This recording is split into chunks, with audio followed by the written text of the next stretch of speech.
I don't really consider myself an entrepreneur, but there's a lot of different advantages to being entrepreneurial, and we'll talk about some of those.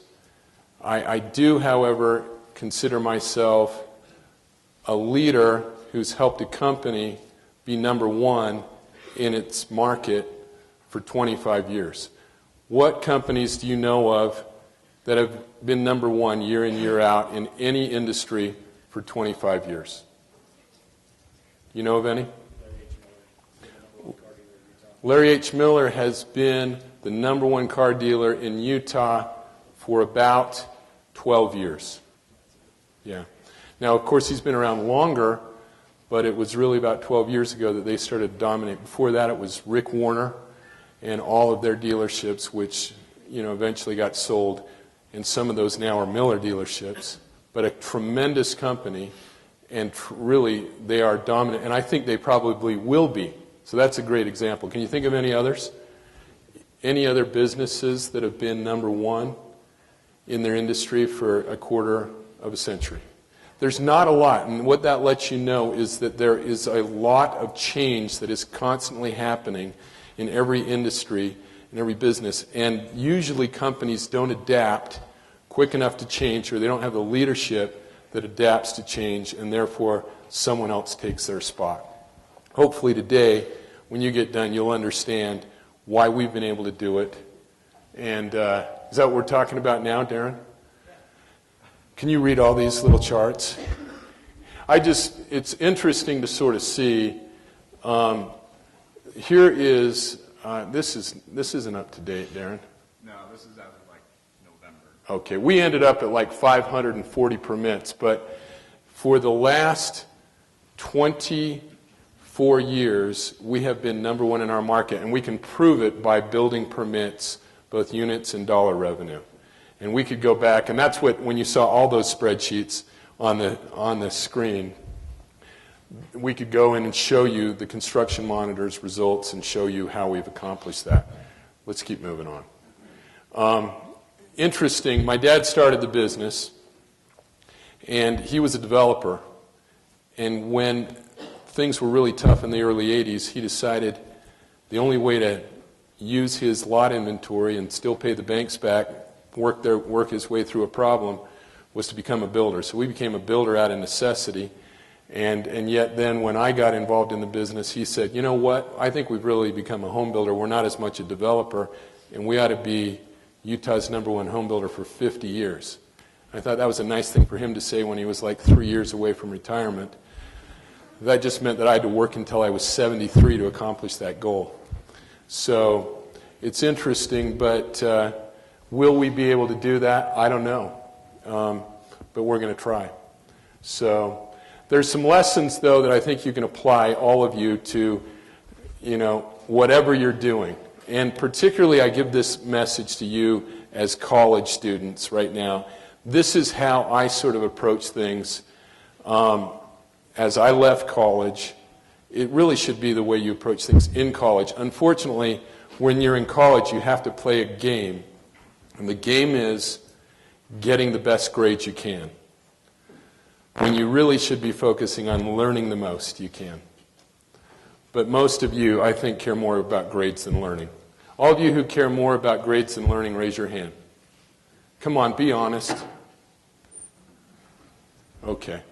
Most of you, that's the case. And yet, wouldn't you be better off if you really didn't have to care primarily about grades, but the primary purpose was learning? I mean, of course. But going forward, the nice thing is you can learn, and that's what everyone wants you to do, and they don't care so much about how you measure relative to someone. They want to know that you're constantly learning. Second, once you know your direction, once you figure that out, and most of you probably don't know it, but once you figure it out, you better go for it. You better be very aggressive. You better get after it. And that's true with whatever you do. Too many people are too analytical for too long and miss huge opportunities for growth and development. And what they really need to do is make a decision. You can always change your mind later, But be firm about your resolve on what it is you're going to do, and then get after it, because you will succeed so much better. And then if you decide you have to regroup, fine, but think about how much more you will accomplish if you have that kind of energy going into what you're doing. This is what I was just talking about. So things don't always happen, and then you rebound. The story I'm going to tell you today is about how we learn constantly, we charge ahead aggressively, but we rebound when things don't work out just the way we want them to, because never do things work out exactly the way you want them to. And over time, you're certainly going to get thumped. Okay? I'm going back to 1979, and I was 14 years old, and I lived in England. My dad was a mission president, and that was a weird time. I go to England, and I have to wear this stupid green blazer. I go to the headmaster's office, and I'm like, how many times do we have gym a week? And, what kind of... He's like, this is a serious academic institution. What are you asking me all these questions for? Well, that's what I like to do. I like to play sports, and what am I going to do? And, he was not impressed. He sent me down the hall to my biology class. It was the first one. I walked in the door, and I sat down, and the biology professor looked at me and said, "What's with you?" I said, "Excuse me?" He said, "Did you live in a barn?" And I didn't know what he was talking about. I hadn't shut the door when I walked into the classroom. It had just sort of tipped back open. This is my first day at school. And I didn't know what to say. So, of course, I looked at him and said, "Yes, I did, in fact, live in a barn. Is that a problem?" And so you can imagine how it went from there. And as I battled through dealing with my headmaster on a variety of things, but I did manage to have fun in a very constricted, very suppressed sort of environment, because I learned to sort of develop my own formula for success. Okay, and I'm going to share that with you right now. When I was 14, bored out of my mind doing these crazy lessons for preparing for my, Altrincham Grammar School discussions and whatever else, I started to think, what am I really going to do? I mean, it was a big enough of a change in my life. I started thinking, what am I going to be? What am I going to do? What am I going to accomplish? It was then that I had this idea I was going to go to Harvard Business School. At age 14, I wrote off, and I got the application sent to me in the mail, and I started reading that thing, and it just sort of blew my mind. Wow, okay, this is a different world I'm not familiar with. What am I going to have to do if I want to do something like that? And I started to think about it, but I was also thinking about other things, because truthfully, I know this sounds, almost, absurd, but how does a guy who's really not enjoying school that much think he's going to ultimately get into Harvard Business School? But that was me. And I start thinking more about, how am I going to make money? What am I going to do? How am I going to be a good businessman? I started setting goals for myself. I had a plan in place, how I was going to do it. And then I knew I had to work my butt off in order to accomplish that. But, what I spent all my time doing instead of being a student is I started my own business in England selling erasable pens, because the year I went over there was the year that Papermate Gillette UK had come out with their first erasable pens, and I thought they were sort of a cool product. They weren't in England at the time. They were just going to be coming. So I went and I met with Gillette UK's, one of their reps, and I said, how about giving me an account? Because Papermate was owned by Gillette at that time, as it is now. And he said, well, tell me what you're going to do. And I explained, I'm going to take these things door to door, business to business. I'm going to get a couple of friends. We're just going to sell a lot of pens. And for whatever reason, this guy just said, all right, I'm going to give you an account. And so he gave me an account, and we started doing this. And it was a riot, but drove my headmaster crazy, because I would wear my blazer door to door after school, and he'd get calls, what's going on? And my best friend and I started doing things.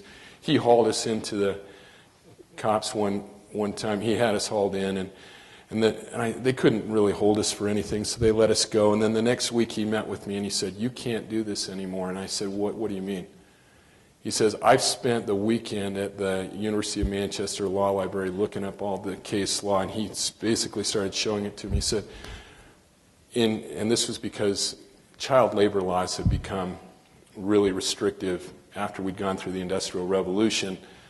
They didn't want people working, doing certain things, and so you could not take money in a direct point of sale if you were under 16 years old. So I said, okay, that's sort of a problem, and you're in my way. And I just listened to him. And the next week I went back to the University of Manchester Law Library myself. I found the same stuff he was looking at. And I sort of analyzed it. And I went back and I said, I understand the law now. I can't take it in a direct point of sale transaction, but I can sell, and then I can be a delivery boy. And I can take the money in directly from my customer. And so that's what we started to do. We would take orders, and then we would go back the next day, and we would sell, and we'd take the money, and we would just keep. So we just went at it. He wrote a letter to my parents. I can no longer conduct my official duties because your son is driving me crazy, basically. And but we just kept doing stuff like that. And you know what? It was a learning experience, but I go back and I go through high school, and I have some great experiences. I sell actually Nikes to all kinds of sports teams with their individual logos on the side back when that was first starting. I went to the University of Utah for my first year, and then I go to Rome on my mission, and then I come out and I'm saying, I want a real experience, and I did this all the way through college. My freshman year, before I went on my mission, I worked for Triad, which was owned by Adnan Khashoggi, the arms dealer who was investing in downtown Salt Lake at the time and doing a major development. I come home, I go to work for the Division of Business and Economic Development at the state, and I'm just figuring everything that I can do to just learn as much as I can about business. I started a couple other things. Then I start working for my dad when I'm in my senior year, and I go into it and I basically say, hey, you know, I'm going to become one amazing salesperson. Of course, I'd had a lot of sales experience just sort of on my own doing these crazy ventures, and I go through that. And then after I go that experience, I applied to Harvard Business School, and it was a shock. I mean, I got in, but and it was a great experience, but it was sort of an interesting time because the real estate markets in Utah were really tough, and my dad wasn't too happy that I was leaving his business. And in fact, in my second year business school, we had made the decision we were going to let a key manager go, and he wanted me to take his place. But I still had a semester left. So I would just go, I'd get on a plane every week, and I commuted from Boston for my last semester. And I'd go back and forth trying to figure out what needed to be done. Well, our business had gone through sort of a survival mode. My dad had almost lost everything. He had his attorneys and his accountants saying, you have too much debt, you should file bankruptcy.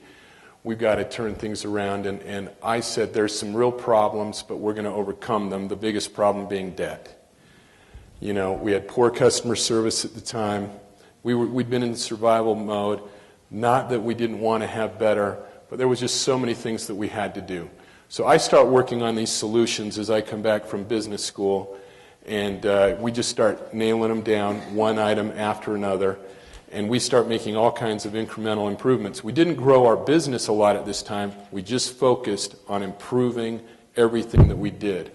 So you can see that we drove very hard customer satisfaction up. And you can see that I come back from business school in '92. We didn't just decide to grow this business. We actually just said, let's cap it so that we're selling 500 plus homes, but not a lot more, and really work on becoming a much better company in terms of customer satisfaction, quality, cool designs, everything else. We really started to improve.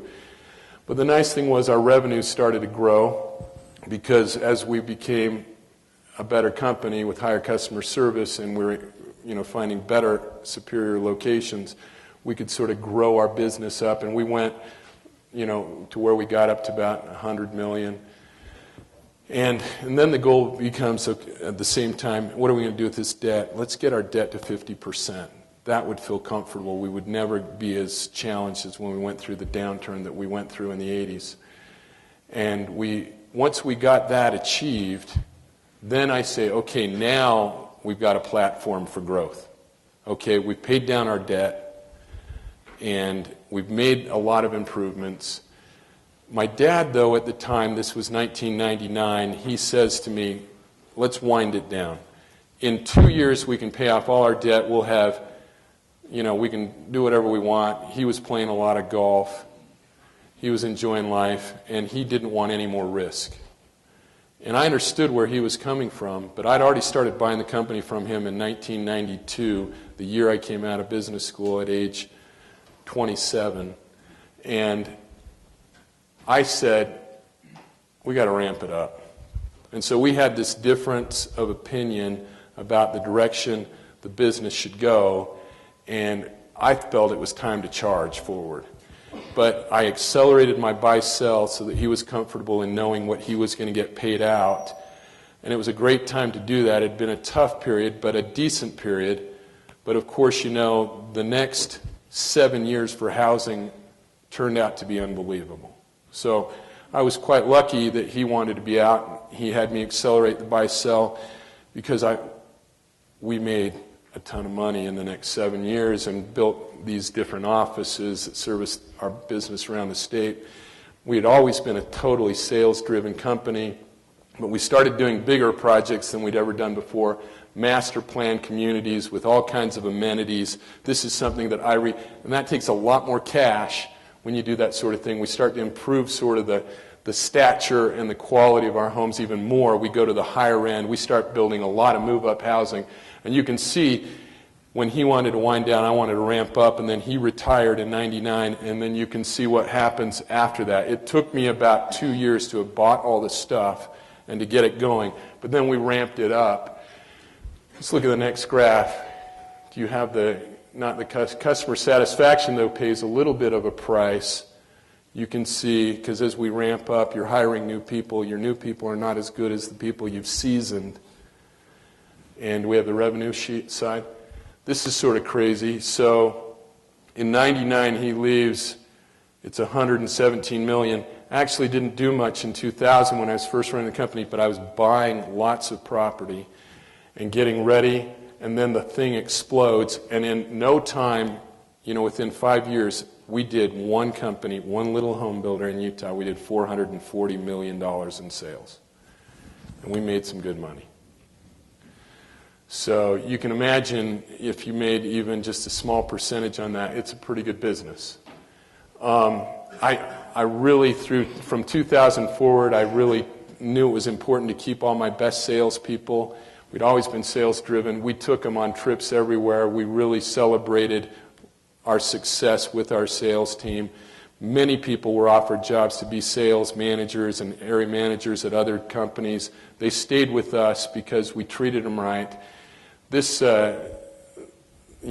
then we know, after 2006, what happened to the housing market. You saw the financial crisis come in, and again, remember up front I said you got to always be learning. You got to have this unquenchable appetite to learn. But then what do? You charge ahead. But when you charge ahead and something bad happens, you don't just keep charging ahead. You're a learner. You got to be open. You got to be listening. You got to be watching, and you got to rebound. So it was interesting. In 2005, I was always paranoid because I'd lived through some tough times with my dad. I worked for my dad for 5 years just making payroll and not having enough money to do anything else. I drove a Honda Civic. I was very modest in the way I spent my money. I saved about half of what I earned, and I just was frugal. I had not, fortunately, grown up in a hot market. And those of you who are feeling bad for yourselves coming out in a more challenging market, don't feel bad for yourselves. It's the best thing that could ever happen to you. You will be so much better off if you battle and get the opportunities that you get because of your hard work, your initiative, and your skill, not because it was an easy market. Because when the market cooled, I was confident. In fact, I was paranoid that it would cool.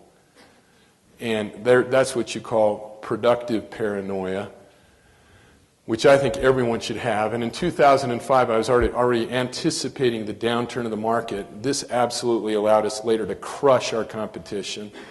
But I said at this point, anyone who buys an Ivory home, because everyone was wanting to buy homes and flip them, I said, that's not happening here. So we came up with this joint value agreement, and we'd have our buyers sign it, and we wouldn't allow that to happen. In 2006, I'm asked to be a director of the Federal Reserve. I go to San Francisco frequently, and they want me to report on housing in the western United States. I really focused on Arizona and Nevada. Those markets scared me to death. And then I started thinking, could what happened in Arizona, or what's happening in Arizona and Nevada, happen in Utah? I drove through an Arizona subdivision Lennar had built. There were about 50 homes, all sold on 4 streets. I went into the salesperson. How come there's only 2 homes being lived in? She said, well, they're all just buying as investors that are going to turn these houses. I said, that's a disaster waiting to happen. This is going to be a ghost town. In fact, I wrote the ghost town article, turned it into the Federal Reserve, and it was the only time my actual Federal Reserve report that went to San Francisco made it all the way to the FOMC, and they were talking about it. We've got this guy out in the West who's saying housing's going to crush our economy and it could be really bad. And, I go to the newspapers in Salt Lake and say, we've got to slow down this speculative purchasing. And the other builders and developers are saying, what's he doing? He's going to hurt our market. They would never say it to me, but they'd say it to like the head of development for me. And I'd say, I hope we do. I hope we slow down this market, because the more we can slow it down, the healthier it'll be over the long term. And for us, the nice thing was, we ended up selling a lot of homes during a period of time that no one else did, because they were competing against their own resales that had been purchased by sellers that were investors. In 2006, I met with all my subcontractors, suppliers, and this is just a hypothetical graph. I said, I've got to have a graph to tell you the story.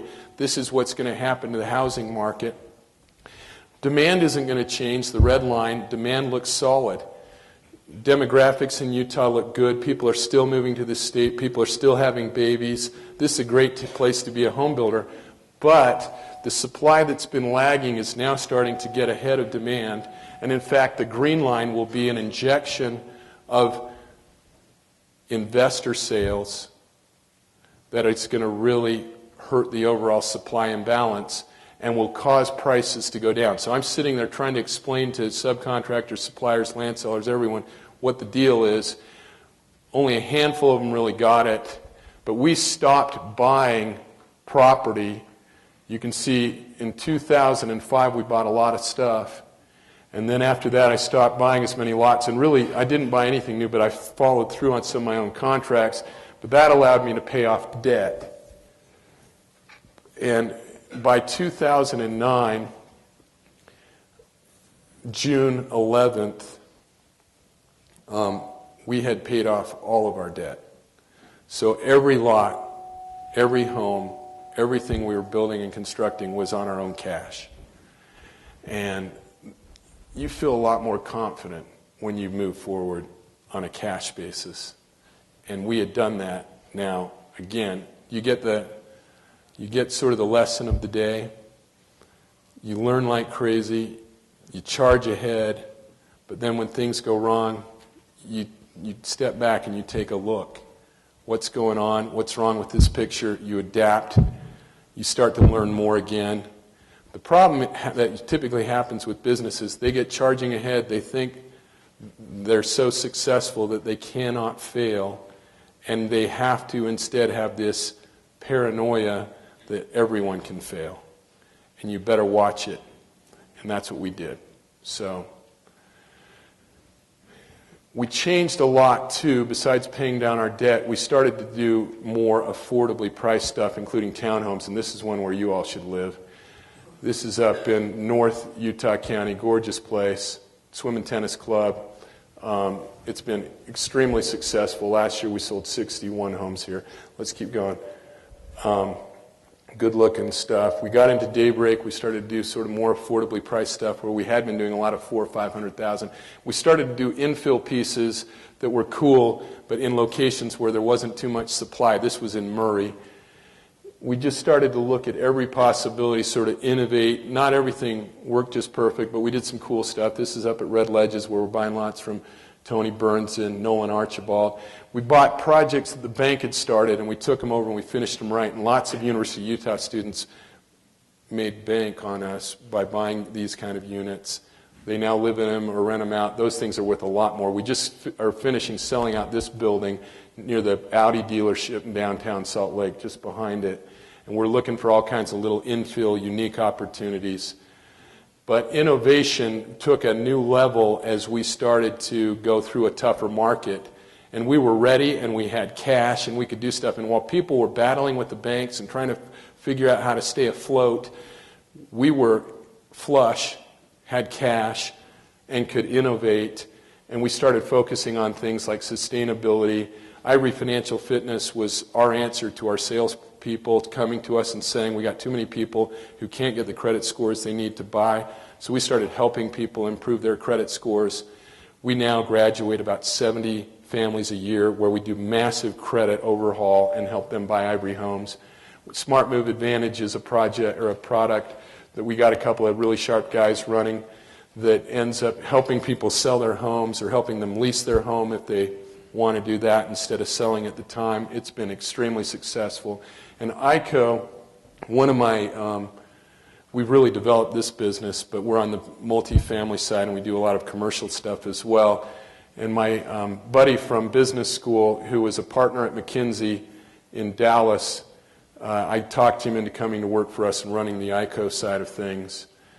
And we've done some very cool things. These are just some of the, and he's doing all these new cool apartment projects. We've got 8 big projects underway right now where we're going to be bringing on some really good, affordable stuff that's, some of it's as big as 5-story. And then we've really worked on our designs, just crisp, new, fresh, fun designs, unlike, and you know, not everything has to be big. It can be small and cool. And that's really been our biggest focus on the housing side of things. And we've been selling very well as a consequence through this market. Some of the new locations that we've added, we've got this, we just finished Rock Canyon on North Canyon over here on the other side of the LaVelle Edwards Stadium. And I'm working right now, I'm buying this foothill piece that's 7 feet up there to the right. So that's pretty close to where you guys are right now. And keep flying. This is in Pleasant Grove. We've got some projects that we just picked up there. Sometimes distressed stuff from banks, other times from investors, other times we're buying notes. And then this is where we continue to develop new phases at Ivory Ridge in North Utah County. Adobe's coming in right down, of course, at the point of the mountain. We're going to get a lot of traction out of that. And, of course, the NSA Center that's not too far from here bodes well for that. Then we have infill projects all over the east side of Salt Lake County as well. But let's fly through this. Keep going. Park City, that's one cool project. Only took us 9 years to get that entitled.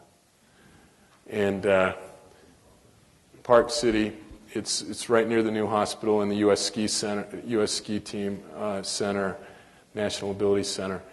But the cool thing is too, even though while we were growing, we dropped down customer satisfaction, as soon as we figured out what was going on and things slowed down, we got focused again, not only on innovating, but getting back to the basics, customer satisfaction. And last year we actually finished up over 97%. This hasn't been updated, but it's the highest it's ever been.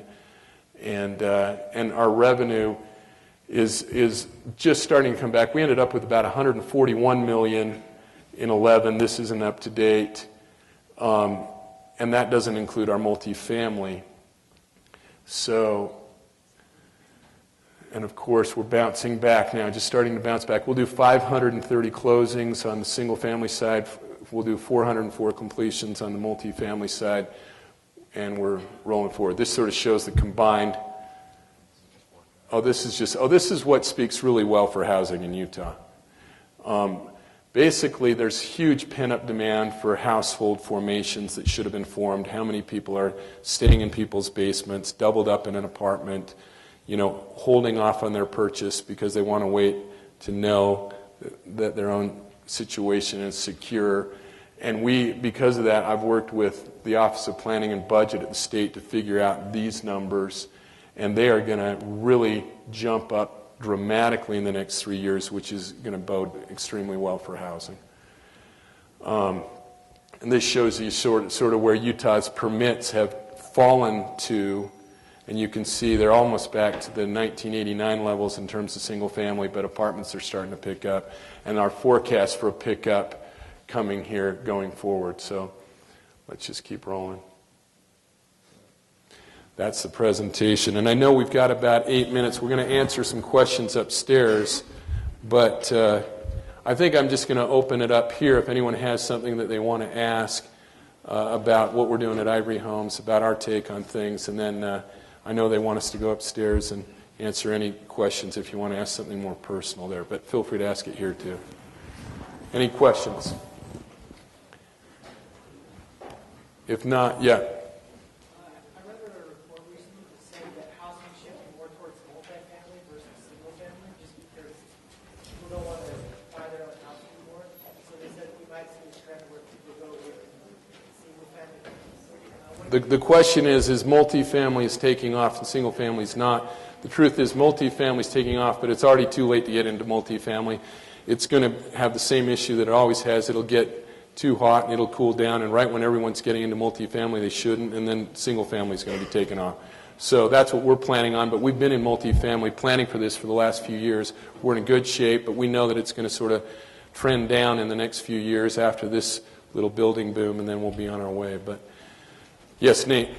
Where do you see pricing going as permits start to come? 90% of the economists across the country believe that pricing and the overall market has hit its bottom, and it's on its way back up. So, and it's really location sensitive. Where there is incredible supply, there still will be some pricing hits, but in most areas where things have been sort of chewed through, it's going to be solid. So I'm going to wrap this up and just say this, and then we can talk more upstairs, but here's my challenge to you all, absolutely, do what you have to do to get good grades, but don't make that your focus right now. Get outside of that mentality that causes you to focus on this little tunnel that's going to get you to graduation with a certain GPA. And throw yourself in to doing things that is going to broaden your experience base and give you additional perspective. Go take jobs that no one else is interested in. Try little entrepreneurial ventures that no one else is thinking of. Try lots of things that are absolutely going to give you tons of experience and give you lots of confidence. Then charge ahead as you figure out what it is you want to do post-graduation. Throw yourself into it. Don't be afraid to take that different trail and hit it hard and go at it 100%. And then if it doesn't work, don't worry. You can rebound. You'll get back on your feet. It's this cycle that will make you ultimately successful. And don't get caught in the traditional patterns of doing things the way everybody else does. Not only will you be more successful, but I think you'll have more fun, and you're certainly going to learn a lot more. So have a great day.